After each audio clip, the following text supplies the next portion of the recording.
السلام علیکم دوستو، میرا نام ہے محمد عمران. آپ دیکھ رہے ہیں میرا آفیشیل یوٹیوب چینل. اس ویڈیو میں ہم بات کریں گے کہ جو سینئر صحافی منصور علی خان ہیں، انہوں نے مریم نواز کے گھر جا کر اس کا انٹرویو کیا ہے. تو اس کے انٹرویو میں کیا بات چیت ہوئی ہے، آئیے پہلے ان کا انٹرویو جو ہے وہ سنتے ہیں اور پھر اس کے اوپر جو ہے وہ بات چیت کرتے ہیں کہ انٹرویو کیسا ہوا، کون کون سے سوال پوچھے. پہلے انٹرویو سنتے ہیں.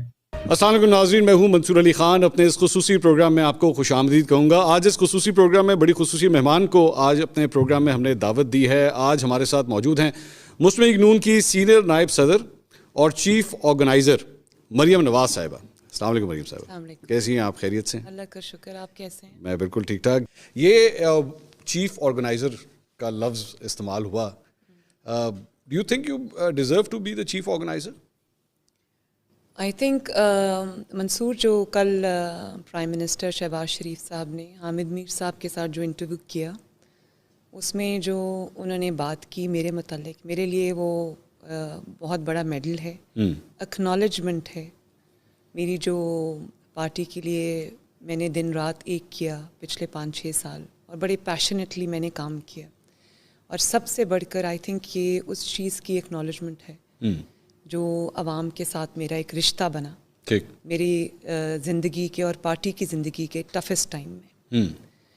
اور اگر میں یہ کہوں کہ جو پارٹی مسلم لیگ نون کا جو کارکن ہے، مسلم لیگ نون کا جو سپورٹر ہے، مسلم لیگ نون کا جو ووٹر ہے، اس نے جو میرے ساتھ ایک رشتہ بنایا، میرے پہ اعتماد کیا، اس نے مجھ پہ پہلے اعتماد کیا، پارٹی نے اس کو اکنالج کیا.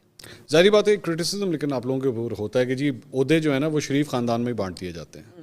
اس کا کیا جواب دیں گے آپ؟ بات یہ ہے کہ شریف فیملی تو بہت بڑی ہے، لیکن جو اور یہ میں یہ بھی مانتی ہوں، اس بات میں کوئی دو رائے نہیں ہے کہ آپ کو ایک پلیٹ فارم ملتا ہے، آپ کو لانچ کر سکتے ہیں، لیکن اس کے بعد کیا ہوگا وہ فیصلہ اللہ تعالیٰ کے بعد پاکستان کے عوام کا ہوتا ہے. بہت بڑی بڑی پولیٹیکل فیملیز کے جو سائنز ہیں، they couldn't make them mark. اچھا.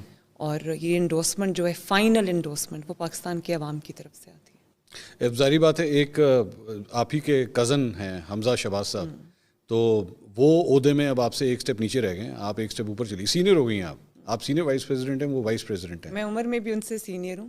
کتنا فرق ہے؟ میرا آئی تھنک 1 سال کا فرق ہے. اچھا 1 سال. لیکن اس میں کوئی شک نہیں کہ حمزہ نے مجھے ہمیشہ بہت عزت دی. میرا حمزہ کے ساتھ ایک احترام اور بہت پیار اور شفقت کا رشتہ ہے. وہ میرا چھوٹا بھائی ہے، اور جب وہ چیف منسٹر، اس کا بھی بڑا ہے، عہدہ بھی بڑا ہے، اس کو جب اللہ تعالیٰ نے چیف منسٹر بنایا تو میں اس کے ساتھ بالکل ایسے کھڑی ہوئی، اس کو سپورٹ کیا جیسے واقعی میں اس کی بڑی بہن ہوں، اور ہوں میں اس کی بڑی بہن. اور عہدہ چاہے کسی کو بھی ملے، پارٹی کے لیے ہم سب مل کے کام کرتے ہیں اور مل کے کر رہے ہیں. ناراض ہے حمزہ؟ نہیں، مجھے یہ میرے جو علم میں بات آئی ہے وہ یہ ہے کہ اس کی بیٹی کی کچھ طبیعت خراب تھی، اس کو اللہ تعالیٰ نے آئی تھنک 20 سال کے بعد اولاد سے نوازا. ایک ہی بیٹی ہے اس کی، اور اس کو ہارٹ کی پرابلم تھی. اس کی سرجری ہوئی تھی آج سے کوئی 2 سال پہلے انگلینڈ میں. تو اسی کے چیک اپس کے لیے، اسی کی جو ٹریٹمنٹ ہے اس کے لیے اس کو جانا ہے. اللہ تعالیٰ اس کی بیٹی کو صحت دے. لیکن حمزہ کی ٹو بی آنیسٹ پارٹی کے لیے بہت خدمات ہیں. اس نے بہت ڈیکیڈ سے، اسپیشلی مشرف کے وقت میں جب یہاں پر وہ تھا، تو اس نے جس طرح سے پارٹی کے لیے کام کیا، اس کو سنبھالا، تو میں اس کو بالکل اکنالج کرتی ہوں. نہیں، لیکن انہوں نے یہ جب ووٹ آف نو کانفیڈنس تھا یہاں پہ پنجاب اسمبلی میں، لیڈر آف دا اپوزیشن تھے، وہ نہیں آئے، غائب. میں نے آپ کو بتایا کہ اس کی بیٹی کی طبیعت خراب تھی. تو وہ چھوڑ دیتے، سیٹ چھوڑ دیتے. کیوں چھوڑ دیتے بھائی؟ آخری دم تک لڑنا چاہیے، کیوں چھوڑ دیں؟ اچھا، نہیں کوئی پرسنل ریزنز جس طرح آپ فرما رہی ہیں، اگر تھیں تو نہ آتے بہتر نہیں تھا. کیوں نہ ہوتے جی؟ یہ کوئی ایسی چیز تو نہیں ہے جس کو آپ چھوڑ دیں. کیوں نہ چھوڑیں؟ آخری دم تک لڑنا چاہیے. اچھا، یہ اب جو پنجاب کے الیکشنز ہونے جا رہے ہیں، اس میں غالباً آپ بھی کنٹیسٹ کر رہی ہیں اور حمزہ صاحب بھی کنٹیسٹ کر رہے ہیں. تو اگر آپ دونوں جیت گئے اور اسمبلی کے اندر پہنچ گئے تو سی ایم کا کینڈیڈیٹ کون ہوگا؟ یہ تو پارٹی ڈیسائیڈ کرے گی. یہ پہلی دفعہ ہے کہ فیصلہ نہیں ہوا؟ نہیں، فیصلہ ہمیشہ سے جب جیت کے پارٹی آتی ہے تو سب مل کے بیٹھتے ہیں. آپ کی پارٹی کا ایک ڈیسیجن میکنگ پروسیس ہوتا ہے، وہ سب بیٹھتے ہیں، وہ مل کے فیصلہ کرتے ہیں. بٹ ہوگا آپ دونوں میں سے کوئی ایک؟ نہیں، یہ میں نہیں کہہ سکتی. یہ بھی فائنل نہیں ہے؟ بالکل یہ نہیں کہہ سکتی.